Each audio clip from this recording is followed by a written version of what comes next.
देखिए, last time हमने portfolio sorry जो ऑप्शन वैल्यूएशन है, कॉल और पुट ऑप्शन का वैल्यूएशन किस तरह से करते हैं, तो उसमें बाइनोमियल मॉडल जो है उसके 3 वेरिएंट्स हमने आपको बताए थे।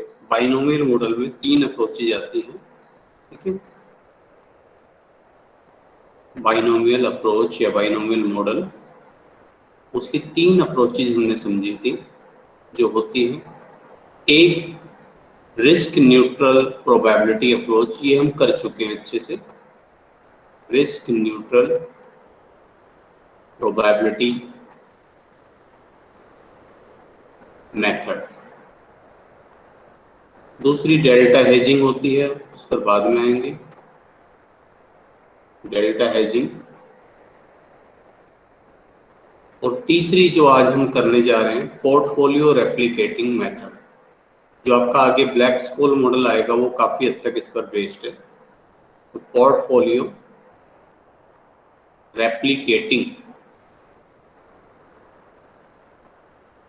मेथड, तो आज हम इसको समझने जा रहे हैं। पोर्टफोलियो रेप्लिकेटिंग मेथड क्या होता है। पहले रेप्लिकेटिंग का थोड़ा सा मीनिंग बता दूं।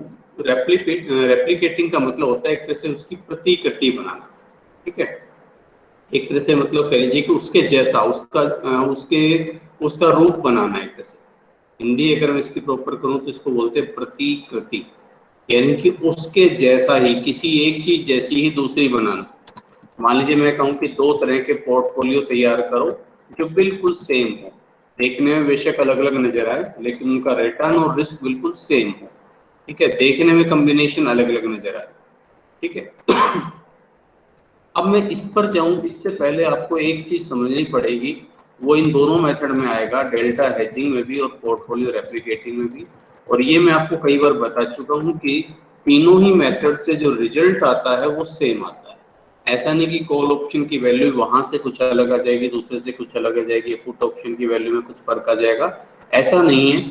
लेकिन उन कंसेप्ट्स को समझने के लिए, उनमें क्लैरिटी लाने के लिए, जैसे जैसे आप इनको आगे पढ़ेंगे आपको और चीजें ऑप्शन ट्रेडिंग से रिलेटेड जो है क्लियर होती चली जाएगी। तो मैं शुरुआत इसमें पोर्टफोलियो रेप्लिकेशन मेथड के बारे में आपको कुछ बताऊं, उससे पहले मैं हैज रेशियो से शुरू करूंगा, ठीक है। तो हैज रेशियो, या इसको हम डेल्टा रेशियो भी बोलते हैं, ठीक है। हैज रेशियो आप कह सकते हैं इसको, या आप इसको डेल्टा रेशियो भी कह सकते हैं। डेल्टा रेशियो, अब ये होता क्या है उसके बारे में मैं आपको बताऊं। डिनोट करते हैं इसको इससे, डेल्टा का ये साइन आपने पढ़ा भी होगा, डेल्टा मतलब चेंज होता है, ठीक है, इसे बोलते हैं डेल्टा। ठीक है। अब ये होता क्या है जरा इसको हम समझते हैं, ठीक है। हम कोई एग्जांपल ले लेते हैं। मान लीजिए मैंने कहा कि कोई शेयर है जिसका आज स्पॉट प्राइस S0 मैं ले लेता हूं, मान लीजिए 500 रुपए उसका स्पॉट प्राइस, ठीक है। बाइनोमियल मॉडल में हमने पढ़ा था कि इसके 2 तरह के प्राइस हो सकते हैं। तो हमने कहा कि एक तो S1 हो सकता है कि ये 20% बढ़ जाए, 600 रुपये हो जाए। एक प्राइस जिसका S2 हो सकता है कि ये 400 रुपये हो जाए। थोड़ी देर के लिए समझ लेते हैं, टाइम इसका 1 ईयर है, ठीक है। टाइम है इसका 1 साल। और जो एक्सरसाइज प्राइस होगा E, वो मैं मान लीजिए ले लेता हूँ 550 रुपया, 550 रुपीज, ठीक है। और किस चीज की जरूरत पड़ा करती थी हमें, R की, रेट ऑफ रिटर्न, ठीक है, या रिस्क फ्री रेट बोलेंगे इसको, बल्कि risk free rate, risk free rate R, ये है 12%, ठीक है। 0.12 आप लिखा करते थे इसको। आई थिंक और तो किसी चीज की हमें जरूरत होती नहीं थी। अब जरा देखिए, यहाँ जब आप बाइनोमियल ट्री बनाते थे, थोड़ी देर के लिए भूल जाओ कि मैं प्रोबेबिलिटी मेथड करवा रहा हूँ या रेप्लिकेटिंग मेथड करवा रहा हूँ, मैं सिंपल बात कर रहा हूँ कि ये किस तरह से काम किया करता था आपका। तो आज आपका जो स्पॉट प्राइस S0 500 रुपया है, ठीक है। और इस 500 रुपए के आगे बढ़कर दो तरह के प्राइस बनने की उम्मीद है एक साल बाद। ये 600 रुपये हो सकता है या फिर ये 400 रुपये हो सकता है। अगर 600 रुपये हो रहा था तो हम इसको बोल रहे थे कि अपसाइड वाला प्राइस, ठीक है, US stock price upside, spot price upside, जो भी आप बोलें। और ये DS, ठीक है, स्टॉक प्राइस डाउन साइड, ठीक है। और एक्सरसाइज प्राइस हमारा था 550 रुपीज, 550 रुपये हमारे लिए एक्सरसाइज प्राइस था, ठीक है। अब जरा इसको समझिए, ठीक है। अब मैं कहता हूं कि एक साल बाद, आफ्टर 1 ईयर, ठीक है, ये जो कॉल ऑप्शन का जो पे ऑफ है, मैं एक चीज और क्लियर कर दूं, ये अभी मैं कॉल ऑप्शन की बात कर रहा हूं। तो कॉल ऑप्शन का पे ऑफ है, जरा देखिए कितना मिलेगा। आप अगर गौर से देखें तो इसको 560 कर दूं, 560 पर कुछ नहीं पड़ना, 560 रुपीज मैंने कर दिया, चलो एक्सरसाइज प्राइस। अब जरा मुझे बताइए कि क्या यहाँ पर आप अपना ऑप्शन एक्सरसाइज करेंगे? CU कितना आएगा? हम डेफिनेटली इसको एक्सरसाइज करेंगे, क्योंकि मार्केट में 600 रुपये का मिल रहा होगा और आपसे हमने जो है एक तरह से कह लीजिए कि आप पर ऑब्लिगेशन डाली हुई है कि आप 560 रुपये में बेचने के लिए बाध्य हैं एक साल के बाद, ठीक है, 1 ईयर, आफ्टर 1 ईयर। तो एक साल बाद की मैं बात कर रहा हूँ, तो CU कितना मिलेगा आपको? 40 रुपये मिलेगा। और CD, अगर ये डाउन साइड हुआ तो ऑप्शन जो है लैप्स हो जाएगा, ऑप्शन को हम एक्सरसाइज ही नहीं करेंगे, तो उस केस में पे ऑफ हो जाएगा हमारा नील, ठीक है। अब ध्यान से समझना मैं क्या कहना चाह रहा हूं। मैं कह रहा हूं कि अगर ऑप्शन के प्राइस में जो चेंज हो रहा है, CD और CU का जो डिफरेंस है, और नीचे शेयर्स के प्राइस में जो चेंज हो रहा है, ठीक है, जिसको हम बोल रहे हैं US और माइनस जो आपका DS, ठीक है, US माइनस DS, ठीक है। इसका अगर कोई रेशियो बनाया जाए तो इस रेशियो को हम बोलते हैं डेल्टा रेशियो, ठीक है, दिस इज कॉल्ड डेल्टा, या जिसको हम बोलते हैं हैज रेशियो, ठीक है। अब यहाँ देखो इसमें कितना चेंज आ रहा है, 40 माइनस 0, और यहाँ चेंज आ रहा है 600 माइनस 400, ठीक है। तो 40 डिवाइड बाई 200 यानी कि 0.2, ठीक है। सो 0.2 इज आर हैज रेशियो, ठीक है। एक बार मैं इसको वापस अगर 550 ही कर दूं तो चलो चलते हैं, इसको नहीं छेड़ते हैं, इसको दोबारा से 0.2। अब देखो ये बताता क्या है, ये 0.2 क्या बता रहा है? ये बता रहा है हैज रेशियो, क्या आपको एक्सप्लेन कर रहा है, जरा ध्यान से समझिए। हैज रेशियो है कॉल ऑप्शन का, कॉल ऑप्शन का हैज रेशियो आपको ये बता रहा है कि इफ, इसका मतलब क्या है, if share price will change by 100%, the option price, ये जो ऑप्शन मार्केट में मिल रहा है, ठीक है, option price will change by 20%, ठीक है। इसका मतलब ये है कि अगर आपका शेयर प्राइस जो है, देखो आप यहाँ ध्यान से देखो, आपका जो शेयर प्राइस है वो 400 से बढ़कर, ठीक है, 400 से बढ़कर 600 हो गया, 200 रुपये बढ़ा, शेयर प्राइस तो बढ़ा 200 रुपये से, लेकिन आपके कॉल ऑप्शन का पे ऑफ कितना बढ़ा, उसमें चेंज कितना आया, उसमें मात्र 40 रुपये का चेंज आया, ठीक है। इसको आप और इस तरह से समझ सकते हो कि आज अगर एक साल के बाद, आज तो ये मान लो कॉल ऑप्शन आपको मिल रहा हो, सपोज कीजिए 30 रुपये का, ठीक है, एक साल बाद आज शेयर का प्राइस कितना है, 500 रुपये, ठीक है। एक साल बाद अगर शेयर का प्राइस बढ़कर मान लीजिए हो जाता है 570 रुपये, ठीक है, तो अब अगर आपसे कोई वहां जाकर कहे कि भाई ये आप कॉल ऑप्शन 30 रुपये में ही मुझे दे दो, आप देंगे? नहीं देंगे, क्योंकि आपको उम्मीद है कि भाई जो है आपके पास जो है शेयर का प्राइस लगातार बढ़े जा रहा है और आपको इसमें बेनिफिट मिल सकता है, इसलिए आप उसको 30 रुपये में हरगिज नहीं बेचेंगे, ठीक है। तो एक चीज और भी है कि कॉल ऑप्शन का आपने पढ़ा भी होगा, जैसे जैसे शेयर्स का प्राइस बढ़ता है कॉल ऑप्शन का प्रीमियम बढ़ता चला जाएगा। देखो अगर शेयर का प्राइस बढ़कर 600 रुपये हुआ और स्ट्राइक प्राइस इतना कितना है 560 रुपये लिया हुआ है, तो अब आपको पे ऑफ कितना मिल रहा है 40 रुपये। अगर यही 700 रुपये हो जाए तब आपको कितने मिलेंगे 140 रुपये। यही अगर 800 रुपये हो जाए तो तब आपको कितने मिलेंगे 240। तो एक बात हमें और समझ में आ रही है कि कॉल ऑप्शन का जो प्राइस है या पे ऑफ है वो शेयर्स के प्राइस के साथ पॉजिटिवली कोरिलेटेड होता है। ठीक है, तो हम यहाँ एक चीज और लिख रहे हैं कि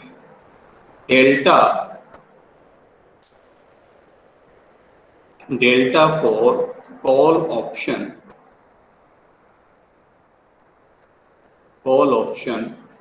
will always, ठीक है, ऑलवेज पॉजिटिव। कॉल ऑप्शन का जो आपको डेल्टा मिलेगा वो हमेशा ही पॉजिटिव मिलेगा।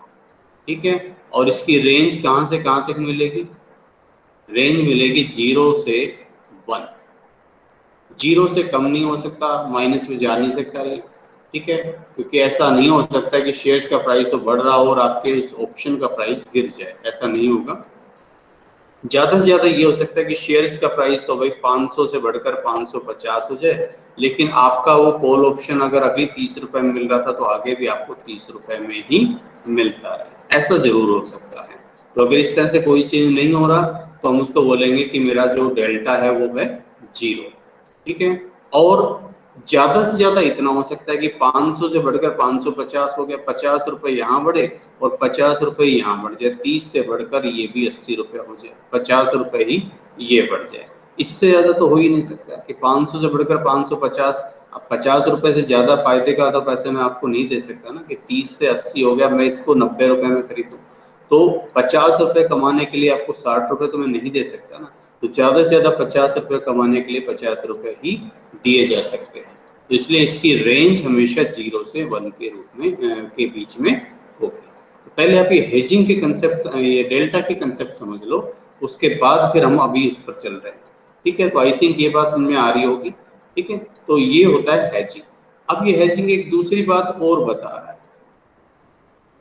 इसे हेजिंग क्यों बोलते हैं। ठीक है, ये एक बात और बता रहा है कि आप चाहे आइदर you can purchase, ठीक है, one call option और you can buy 0.2 शेयर, एक शेयर का 1/5वां हिस्सा। ठीक है, the pay of will be same. ठीक है, इसका मतलब ये है 0.2 का मतलब ये है कि भाई ये जो कॉल ऑप्शन है ये आपके एक शेयर के 0.2 के बराबर। आप चाहे एक शेयर का 1/5 हिस्सा आप ये मान लीजिए, ज्यूम कर लीजिए कि हम फ्रैक्शनल शेयर भी खरीद सकते हैं। ठीक है, या इसको और सिंपल भाषा में मैं कहूँ तो चाहे 5 शेयर, चाहे आप 5 कॉल ऑप्शन खरीद लो या एक शेयर खरीद लो, बराबर बात। ठीक है, 5 कॉल ऑप्शन या एक शेयर, आपका पे ऑफ, आपका प्रॉफिट बराबर रहेगा। ये एक बात इसे और बता रहा है, इसे और समझ लीजिए अच्छे से। ठीक है भाई, ये बात। अब इसको मैं करके बताऊं कैसे होगा। मान लो मैं आपसे कह रहा हूं कि भाई मैंने आपसे कॉल जो है कॉल ऑप्शन खरीदा। ठीक है, और कॉल ऑप्शन का अभी थोड़ा सा प्राइस कुछ भी समझ लीजिए, मान लीजिए मैंने जो है कोई भी प्राइस रखा, अभी आप प्राइस को मान लीजिए x रुपीज है। ठीक है, अब देखो अगर एक कॉल ऑप्शन, ठीक है, मैंने अपने पास लिया और शेयर्स का प्राइस जो आज है 500 रुपए। ठीक है, और अगर मान लीजिए एक साल बाद अगर वो 600 रुपए हो जाता है, ठीक है, तो मुझे कितना प्रॉफिट मिलेगा, कितना मैं पे ऑफ कमाऊंगा, 600 माइनस 560, 40 रुपए का पे ऑफ मैं कमाऊंगा। ठीक है। वहीं पर अगर मैं 1/4 शेयर ही खरीद लूं, सॉरी 1/5 शेयर ही खरीद लूं, तब क्या होगा भाई? तब देखो 500 रुपए का शेयर 1/5 करके आज मैं 100 रुपए अगर इन्वेस्ट कर रहा हूं, ठीक है, और 1 साल बाद उसका प्राइस कितना हो जाएगा? 600 रुपए। उसको कितने रुपए में सेल करूंगा मैं? ये 40 मैंने गलत तो नहीं लिख दी है, 40 40, हाँ इसमें प्रीमियम भी तो होगा ना, ठीक है, प्रीमियम को मैं भी इग्नोर कर रहा हूँ एक्चुअली, ठीक है। मान लीजिए समझने के लिए अभी आप प्रीमियम को इग्नोर करें कि आपने ये खरीदा कितने का, उसको इग्नोर करें। मैं आपसे जो कहना चाह रहा हूँ वो समझिए कि आज आपने शेयर खरीदा 500 रुपए वाला और इसका 1/5वां हिस्सा यानी कि 100 रुपए आपने इन्वेस्ट करे, तो 1 साल बाद कितने हो जाएंगे? वो 600 रुपए का शेयर है, 1/5वां हिस्सा कितने का बिकेगा? 120 रुपए का। कितना लाभ कमाएंगे? 20 रुपए। ये कहता है कि वही 20 रुपए आप एक ऑप्शन से कमा रहे होंगे, ठीक है।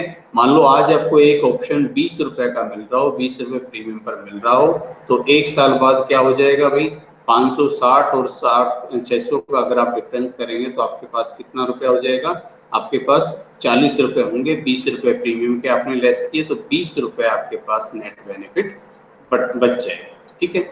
ये बताता है आपको ये हैज रेशियो। पहले तो इस हैज रेशियो का मीनिंग समझ में आना जरूरी है, उसके बाद ही हम आगे कहीं चल सकते हैं, ठीक है। अब इस हैज रेशियो पर मैं आगे डिटेल में कभी दोबारा भी बात करूंगा, अभी मैं सिर्फ उतनी ही बात करता हूं जितनी पोर्टफोलियो रेप्लिकेशन मेथड के लिए जरूरी है, क्योंकि ज्यादा डिटेल में अगर हम गए तो फिर हम डाइवर्ट सा हो जाएंगे, ठीक है। तो एक बार मैं इसके लिए थोड़ा सा स्पेस क्रिएट कर लेता हूँ और फिर हम आगे बढ़ते हैं।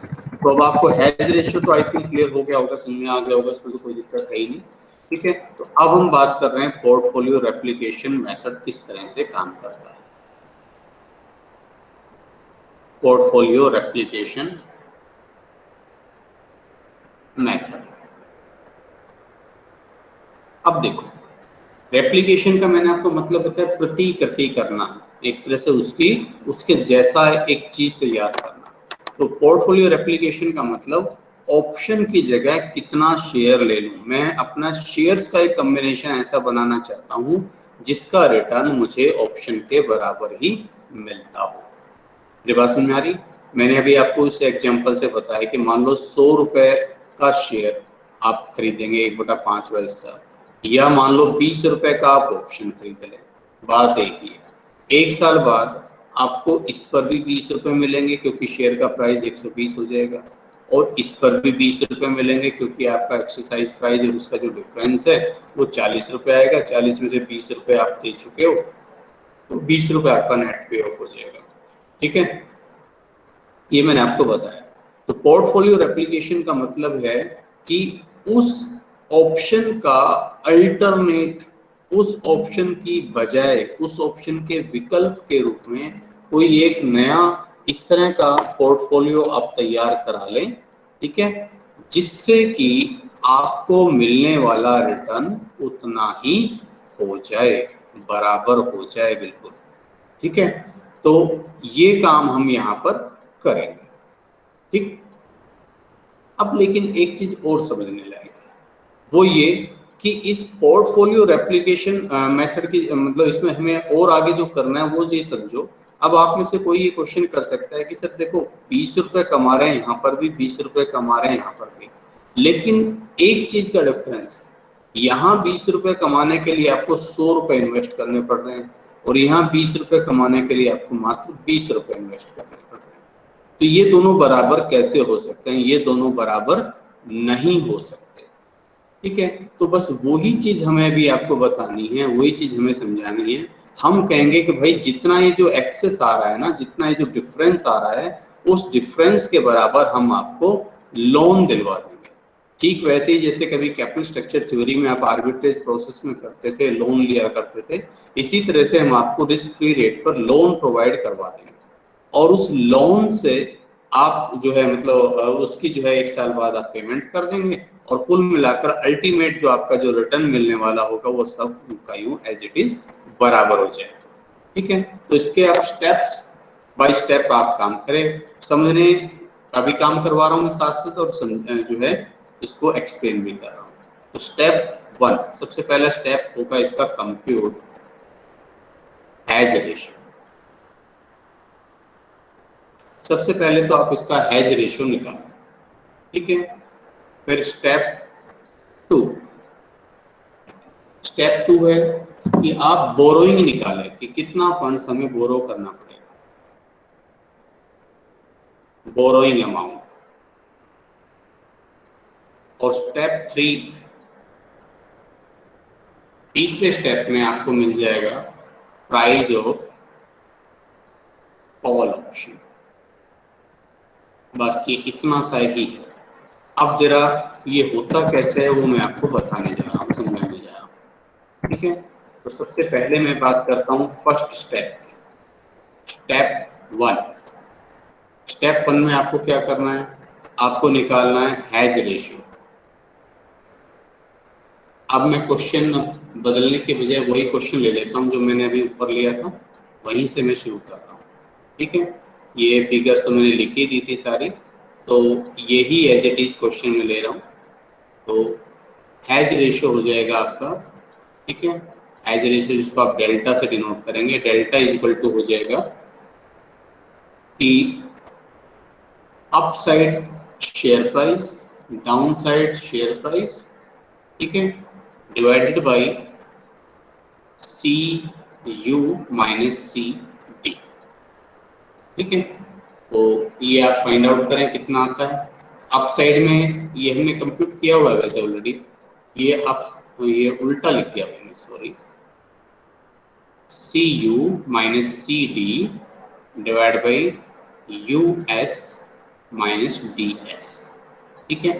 तो आपका जो है 1 साल बाद जो स्ट्राइक प्राइस है वो 560 रुपये होगा, ठीक है। और S1 या जिसको आप US बोल रहे हैं, ठीक है, वो है आपका 600 रुपया, और DS है वो है 400 रुपया, ठीक है। तो अगर शेयर प्राइस 600 रुपये हो गया तो आप इसको एक्सरसाइज करेंगे और 40 रुपये का आपको प्रीमियम मिलेगा, और नहीं अगर 400 रुपये हुआ तो आप इसको एक्सरसाइज ही नहीं करेंगे।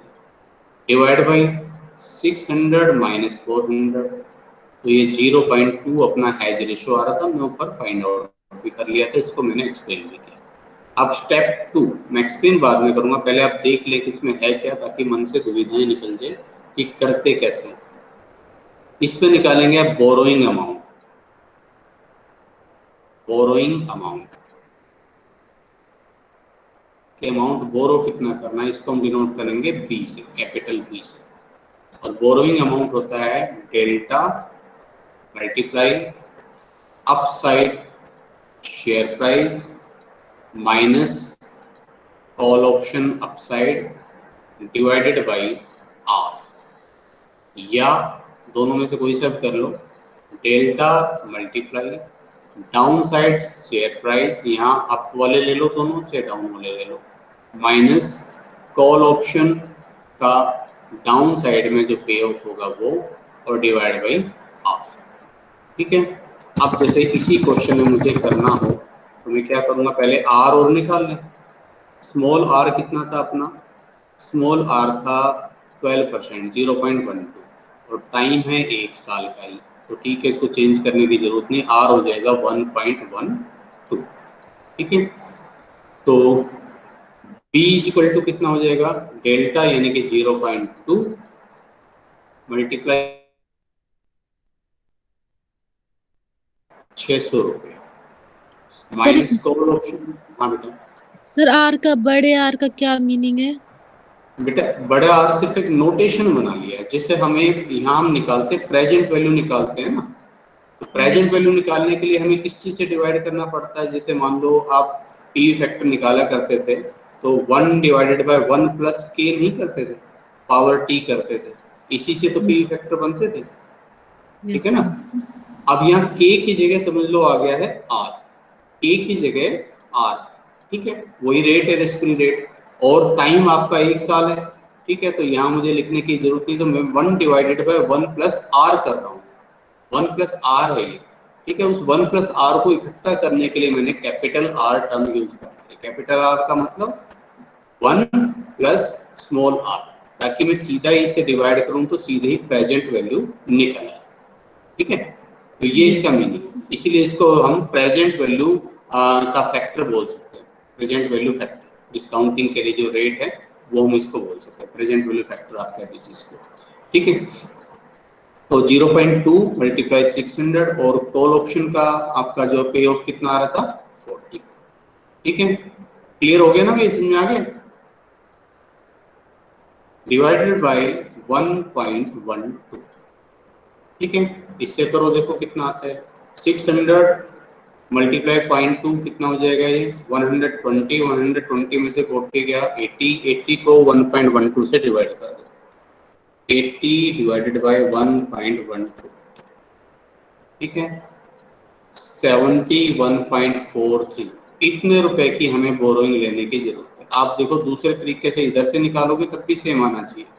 0.2 गुना डीएस कितना है भाई 400 माइनस सी डी कितना था 0 डिवाइड बाय 1.12।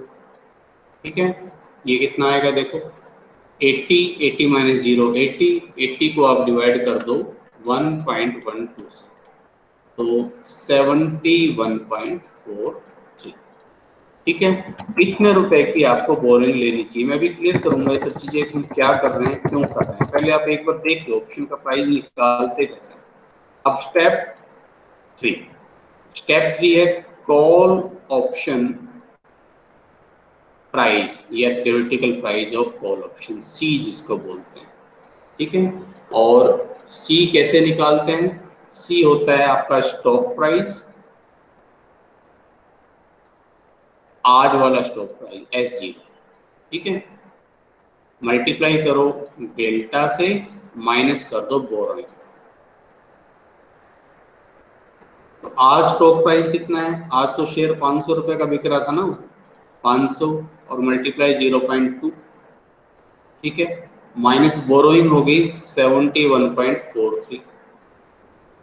तो ये आपके कॉल ऑप्शन का प्राइस होना चाहिए 100 माइनस 71.43। ठीक है, 28.57। ठीक है, 28.57 इतने रुपए कॉल ऑप्शन का प्राइस होना चाहिए। ठीक है, अब जरा देखो हमने करा क्या है। डेल्टा का मतलब तो मैं क्लियर कर चुका हूं। ठीक है, अब मैं बात कर रहा हूं कि कॉल ऑप्शन प्रीमियम का यहाँ मतलब क्या है। मैंने अभी आपसे कहा कि भाई देखो दो चीजें हैं, ठीक है, और दोनों से मुझे रिजल्ट सेम मिलना है, प्रॉफिट मुझे सेम मिलना है। ठीक है, चाहे मैं कॉल ऑप्शन में इन्वेस्ट करूं चाहे मैं 1/5 शेयर में इन्वेस्ट करूं, दोनों से रिटर्न सेम मिलने वाला है। मैंने भी आपको क्लियर करा। लेकिन उसमें बात क्या थी, उसमें पेज क्या था, उसमें ये था कि भाई शेयर में तो हमें लगाने पड़ेंगे 100 रुपए और कॉल ऑप्शन में कम लगाने पड़ेंगे। मान लो कितने लगाने पड़ेंगे ये तो हमने अभी डिफरेंस से निकाला है, बाकी मैं कहूँ कि कितने लगाने पड़ेंगे, कॉल ऑप्शन में मान लो x रुपए लगाने पड़ेंगे। ठीक है, तो इस बाकी डिफरेंस की भरपाई कैसे हो, मैंने कहा कि भाई बाकी डिफरेंस की भरपाई आपकी बोरोइंग कर देगी, मैं लोन दिलवा दूंगा आपको। ठीक है, और इस हिसाब से लोन दिलवा दूंगा रिस्क फ्री रेट पर कि आप 1 साल बाद उस रिस्क फ्री रेट के हिसाब से जो ब्याज होगा उस ब्याज समेत आप उसकी पेमेंट कर देना। अब तो आपको कोई टेंशन नहीं है। ठीक है, अब आप जैसे मैं कह रहा हूँ वैसे करो, अब आप इस तरह से करके देखो, दोनों से आपको रिटर्न सेम मिलेगा। तो अब अगला क्वेश्चन, फिर ये बोरोइंग हमने करा क्या है, एक्चुअल में क्या किया है बोरोइंग निकालने के लिए। ये देखो आपको मन में क्वेश्चन उठ सकता है कि हम कर क्या रहे हैं एक्चुअल में। देखो बेटा मैं ये कर रहा हूँ, सिंपली मैं समझाने की कोशिश कर रहा हूँ कि मान लो दो ही पॉसिबिलिटी है। शेयर का प्राइस अगर मान लो 120 रुपए, शेयर का प्राइस बढ़कर मान लो 600 रुपए हो गया, ठीक है, या शेयर का प्राइस घटकर 400 रुपए हो जाएगा। दो ही पॉसिबिलिटी है, इसके अलावा तो और कोई पॉसिबिलिटी नहीं। अगर शेयर का प्राइस 600 रुपए हो जाएगा, ठीक है, तो मुझे क्या मिलेगा, मेरे पास 1/5 शेयर है, मैं उस शेयर को 120 रुपए में बेचूंगा। ठीक है, और अगर मान लो 400 रुपए का हुआ तो भी मैं उस शेयर को बेचूंगा। 1/5 शेयर मेरे पास 80 रुपए होंगे, 80 रुपए का बेचूंगा। ठीक है, दूसरा जो ऑप्शन होगा मेरे पास जिससे मैं कंपेयर कर रहा हूँ कॉल ऑप्शन के साथ, अगर यहाँ कॉल ऑप्शन मेरे पास होता तो मुझे 40 रुपए देकर जाता, और यहाँ अगर मेरे पास कॉल ऑप्शन होता तो मैं उसको एक्सरसाइज ही नहीं करता, इसलिए वो नील हो जाता। तो दोनों ही सिचुएशन में आज के 1 साल बाद, ध्यान से समझना मेरी बात जो मैं कह रहा हूँ, आज के 1 साल बाद मेरे शेयर्स में जो मैं इन्वेस्ट करूंगा, जो मेरे शेयर से जो कुछ मुझे मिलेगा, शेयर्स के इन्वेस्टमेंट से जो कुछ मुझे मिलेगा और कॉल ऑप्शन के इन्वेस्टमेंट से जो कुछ मुझे मिलेगा, उन दोनों का डिफरेंस कितना है? उन दोनों का डिफरेंस 80 रुपए आता है, चाहे मैं इधर से चल लूं चाहे मैं इधर से चल लूं। लेकिन ये 80 रुपए तो 1 साल बाद होंगे, आज इसका मूल्य कितना होना चाहिए? तो आज इसका मूल्य निकालने के लिए इसकी प्रेजेंट वैल्यू निकाल दी, इसको 1+r से हमने डिवाइड कर दिया। इस 1+r को ही मैंने बताया अभी आपको, इकट्ठा करके मैं कैपिटल R लिख देता हूँ ताकि दो टर्म्स ना लिखनी पड़े, बस इतनी सुविधा हो जाती है। तो 80 को मैंने 1.12 से डिवाइड करके इसीलिए 71.43 लगभग निकाला कि इतना रुपए आप लोन ले लीजिए। ठीक है, अब इतना लोन लेने से क्या होगा? अब ये तो फ्यूचर की बात कर रहे थे, प्रेजेंट की बात कर लो। प्रेजेंट में मैं आपसे कह रहा था भाई लोन ले, आप जो है शेयर में इन्वेस्ट कर दो बजाय कॉल ऑप्शन में जाने के। आपने कहा जी शेयर में इन्वेस्ट करने के लिए तो 100 रुपए लगेंगे। ठीक है, तो मैंने कहा हाँ ठीक है 100 रुपए लगेंगे, 71.43 इतना रुपए आपको लोन मिल सकता है। ठीक है, अब आप कॉल ऑप्शन के लिए कितना पैसा देने के लिए तैयार होंगे? बस जितना इससे एडिशनल जितना इसके ऊपर बच गया वो पैसा आप कॉल ऑप्शन के लिए देने को तैयार रहेंगे, इससे ज्यादा आप कॉल ऑप्शन के लिए पेमेंट नहीं करेंगे। ठीक है ना, क्योंकि कॉल ऑप्शन से आपको क्या बेनिफिट मिल रहा है? बस इतना ही मिल रहा है। 71 रुपए की बराबर तो आपको जो है कितना 71 रुपए का तो आपको मिल गया लोन, 28 रुपए 57 पैसे आपको लगाने पड़ेंगे जेब से। ध्यान से समझना मेरी बात जो मैं फिर से कह रहा हूँ, तीसरे स्टेप की मैं बात कर रहा हूँ कि मैं आपसे कह रहा था कि आज की तारीख में भैया 100 रुपए लगा दो, इन्वेस्ट कर दो शेयर में। ठीक है, आपने कहा ठीक है जी इन्वेस्ट कर देते हैं। मैंने कहा लो भाई इतने रुपए का मैंने आपको लोन ला कर दे दिया है, 1 साल बाद इसके 80 रुपए बनेंगे वो वापस कर देना आप। ठीक है, बाकी इतने पैसे जेब से लगा दो। अब जो पैसे मैं यहाँ अब जेब से लगा रहा हूँ, ज्यादा से ज्यादा इतना पैसा ही मैं कॉल ऑप्शन के लिए देने के लिए तैयार हूँगा। अगर कोई कॉल ऑप्शन वाला मेरे से 30 रुपए मांगेगा आकर, तो मैं क्या कहूंगा उसको? बताओ जी। मैं उसको कहूंगा अरे भाई फिर तो मैं शेयर में इन्वेस्ट कर दूंगा ना, 28 रुपए 57 पैसे लगाकर, रिटर्न तो बराबर मिल रही है। ये बात तो पहले ही समझ चुके कि चाहे मैं 1/5 शेयर में इन्वेस्ट करूं चाहे मैं एक कॉल ऑप्शन में इन्वेस्ट करूं, दोनों से रिटर्न सेम मिलेगा। ये बात तो पहले ही हम बात समझ चुके। बस झगड़ा किस चीज का रह गया था? झगड़ा इस चीज का रह गया था कि कॉल ऑप्शन में तो जो है मतलब ऑप्शन खरीदता हूं तो उसको तो 5-10 रुपए का होता है, 20 रुपए का होता है, उसमें तो इन्वेस्टमेंट कम होगा, लेकिन शेयर खरीदने में इन्वेस्टमेंट ज्यादा होगा। तो अब हमने इन्वेस्टमेंट बराबर करने के लिए हमने कहा कि भाई देखो आपको 100 रुपए आज इन्वेस्ट करने हैं, इतने रुपए तो लोन मिल गए, लेकिन इतने रुपए आपको पॉकेट से लगाने पड़ेंगे। ठीक है, तो अब मैं कॉल ऑप्शन के लिए मेरे पास एक सीलिंग बन गई कि भाई देखो 28 रुपए 57 पैसे तक तो मैं कॉल ऑप्शन ले सकता हूँ। अगर कोई कॉल ऑप्शन मेरे को 25 रुपए में बेच रहा है तो मेरे लिए और फायदे की चीज है कि शेयर में लगाता तो मेरे को 28 रुपए 57 पैसे लगाने पड़ते हैं। ठीक है, और 25 रुपए में ही काम चल रहा है। लेकिन अगर 30 रुपए मांग रहा है तो मैं कहता हूँ फिर तो मैं अपना शेयर ही खरीद लूंगा ना बोरोइंग करके। तो ये मेरे पास मैक्सिमम लिमिट हो गई जो मैं कॉल ऑप्शन के लिए दे सकता हूँ। ठीक है, अब मैं आपको ये चीज करके और बताता हूँ। ठीक है, कि 1 साल बाद क्या हो। ठीक है, ये पोर्टफोलियो रेप्लिकेशन क्यों है? ठीक है, मान लो मिस्टर एक्स था, उसने तो अपना ऑप्शन ही लिया कि भाई मेरे ये बात समझ नहीं, मैं तो अपना ऑप्शन ही रखूंगा। मिस्टर वाई जो था उसने ये पोर्टफोलियो बनाया, जो हमने कहा उसको कि पोर्टफोलियो बना। ठीक है, देखो दोनों ने इन्वेस्ट कितना किया जरा समझो। इन्वेस्ट कितना किया? मिस्टर एक्स ने कितना लगाया? ऑप्शन खरीदा है, 28 रुपया 57 पैसा लगाया उसने आज। ठीक है, मिस्टर वाई ने कितना लगाया? शेयर का कितना खरीदा? 500 रुपए का शेयर, इसका 0.2 हिस्सा खरीदा 100 रुपया। इसमें से बोरोइंग कितनी होगी? बोरोइंग से 71 रुपया 43 पैसा हमने दिलवा दिया उसको, तो 28 रुपया 57 पैसा उसका नेट इन्वेस्टमेंट हो गया जो उसने पॉकेट से लगाया अपने से। ठीक है, अब ये इन्वेस्टमेंट हमने बराबर करना था, इसके लिए सारा काम किया हमने। अब जरा समझो कि क्या रिटर्न भी बराबर होगा? 1 साल बाद क्या होगा जरा देखो। After 1 year after 1 year. अब शेयर्स के दो ही पॉसिबिलिटी है भाई, या तो शेयर का प्राइस 1 साल बाद 600 रुपए का होगा या 400 का होगा, या तो शेयर का प्राइस 600 का होगा या फिर 400 का होगा। तो जरा इसका पे ऑफ कितना होगा, जरा देखो देखो और बताओ मुझे, इसका पे ऑफ कितना होगा 1 साल बाद। 600 रुपए है, स्ट्राइक प्राइस कितना है, ई कितना है 560 रुपए। तो ये ऑप्शन को एक्सरसाइज करेगा, यस एक्सरसाइज करेगा भाई। और कितना पे ऑफ मिलेगा इसको, 40 रुपए मिलेगा, ठीक है ना। 560 रुपए था, 600 रुपए प्राइस हो गया, तो ये 40 रुपए डिफरेंस अपना ले लेगा। यहाँ ऑप्शन लैप्स हो जाएगा, यानी कि इसको कुछ नहीं मिलेगा। अब शेयर वाले का क्या हिसाब होगा, जरा देखो शेयर वाले का देखो, इसने क्या किया, ये क्या करेगा भाई, ये शेयर को बेचेगा, ठीक है। सेल ऑफ शेयर, एक 600 रुपए का शेयर हो गया इसके पास, तो 1/5 हिस्सा ही है, तो कितने का बेचेगा, 120 रुपए का बेचेगा।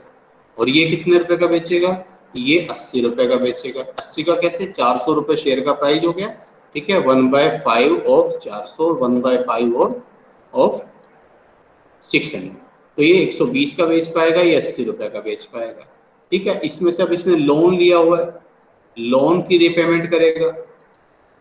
लोन कितना रीपे करेगा, 71 रुपया 43 पैसे का लोन लिया है इसने, 71.43 का लोन लिया है, और 12% इंटरेस्ट के साथ 1.12, 12% इंटरेस्ट इसमें जोड़ दो, 71.43 प्लस 12% आप जोड़ेंगे तो ये आता है, एक मिनट दोबारा से करता हूँ, 71.43 प्लस 12% मैंने किया, ये 80 रुपये आता है भाई।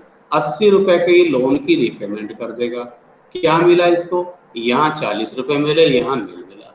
तो दोनों ही केस में देखो, जब ये 600 रुपये होता शेयर प्राइस, तब भी ये ऑप्शन के पे ऑफ के बराबर है, और अगर 400 रुपये होता है तब भी ऑप्शन का और इसका दोनों का पे ऑफ बिल्कुल बराबर है। तो अब इनका पे ऑफ भी बराबर है और इन दोनों का इन्वेस्टमेंट भी बराबर है, तो ये एक तरह से ब्रेक इवन है। अब इस 28 रुपये 57 पैसे से सस्ता अगर ऑप्शन मिले तो फिर ऑप्शन खरीदने में फायदा है, और 28 रुपये 57 पैसे से महंगा ऑप्शन मिल रहा है 30 रुपए का, तो फिर अपना शेयर खरीदने में फायदा है, ये इसका मतलब है। तो आपको ये बात आई थिंक समझ में आ गई होगी।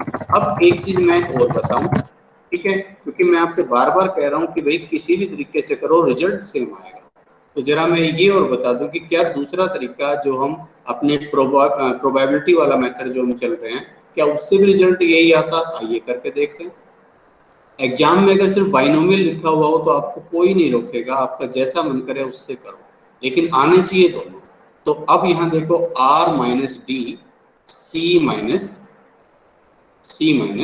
डी, चलो u माइनस डी, ठीक है। प्रोबेबिलिटी ऐसे निकाला करते थे, प्रोबेबिलिटी का मैं आपको समझा चुका हूँ। तो अब आप देखो जरा, पहले कुछ चीजें जो हमें निकालनी होती थी, अप साइड शेयर प्राइस है अपना 600, शेयर प्राइस आज है 500 रुपए का, डाउन साइड का शेयर प्राइस है 400 रुपया, ठीक है। तो यहाँ से हम क्या निकाला करते थे, एक तो यू निकालते थे अप साइड का, 600 डिवाइड बाई 500 कितना चेंज आया 1.2, डाउन साइड का हम निकालते थे डी, तो 400 डिवाइड बाई 500 कितना आ जाता था, 0.8 आ जाता है, ठीक है। और फिर आर हमने फाइंड आउट किया ही हुआ है 1.12, ठीक है। तो जरा देखो पी प्रोबेबिलिटी कितनी आएगी, इसकी प्रोबेबिलिटी आ जाएगी भाई आर यानी कि 1.12 माइनस डी, डी यानी कि 0.8।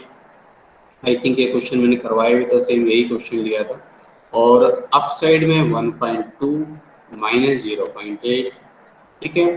तो 0.32 आएगा ऊपर, तो 1.12 माइनस 0.8, 0.32 डिवाइडेड बाई पॉइंट कितना हो जाएगा, 4 हो जाएगा, तो ये 0.8, ये है भाई 0.8, तो ये आ गया भी वैल्यू 0.8 आ गई इसकी प्रोबेबिलिटी, ठीक है। और अब फिर हम क्या किया करते थे, उसके बाद हम बाइनोमियल ट्री निकालते थे। सी यू कॉल ऑप्शन का अप साइड में प्रीमियम 40 रुपए, कॉल ऑप्शन का डाउन साइड में प्रीमियम नील, ठीक है। तो आपने कॉल ऑप्शन की वैल्यू क्या हुआ करती थी, वैल्यू ऑफ कॉल ऑप्शन देखो कैसे निकाला करते थे, ठीक है। सी इक्वल टू क्या हुआ करता था, up side share price call option upside और मल्टीप्लाई प्रोबेबिलिटी अपसाइड होने की, ठीक है, और प्लस कॉल ऑप्शन का प्रयोग डाउन साइड में और मल्टीप्लाई उसकी प्रोबेबिलिटी 1 माइनस पी कर देते हैं। ध्यान है, पी 0.8 तो 1 माइनस पी हो जाएगा 0.2 और नीचे आर से इसको डिवाइड कर देते हैं। तो सी यू कितना है भाई 40 गुना 0.8, आगे ये सी डी तो आपको पता है 0 0 से गुना होकर सब 0 हो जाना और डिवाइड बाय 1.12 तो 40 गुना 0.8 कितना होगा 32 डिवाइड बाय 1.12 28.57। वहां कितना आ रहा था, ये रहा बिल्कुल एग्जैक्ट सेम मिला 28.57। चलिए आप किसी भी तरीके से रिजल्ट सेम पाएंगे, लेकिन जितने तरीके से करेंगे हर तरीके में नए नए कंसेप्ट जरूर सीखते जाएंगे। तो यहाँ आपको ये जो कॉल पुट पैरिटी जो आप आगे पढ़ेंगे तो उसका एक तरह से फाउंडेशन है, ब्लैक स्कूल का फाउंडेशन है, ये आपको समझ में आ जाएंगे। क्वेश्चन करने के लिए आपसे कहा जाए बाइनोमियल से कैसे भी कर दो, लेकिन कम से कम आपको हैज के बारे में जरूर पता होना चाहिए कि हैज रेशियो क्या होता है, इसका एक्चुअल में क्या मतलब होता है। ठीक है, तो दोनों तरीकों से प्रैक्टिस करिए। नेक्स्ट टाइम हम इसको पुट ऑप्शन में और समझेंगे और फिर डेल्टा हेजिंग समझेंगे। ठीक है, तो लास्ट में बचती है प्रैक्टिस आपके लिए, आप अपनी तरफ से प्रैक्टिस कितनी करते हैं वो देखिए। क्वेश्चन कोई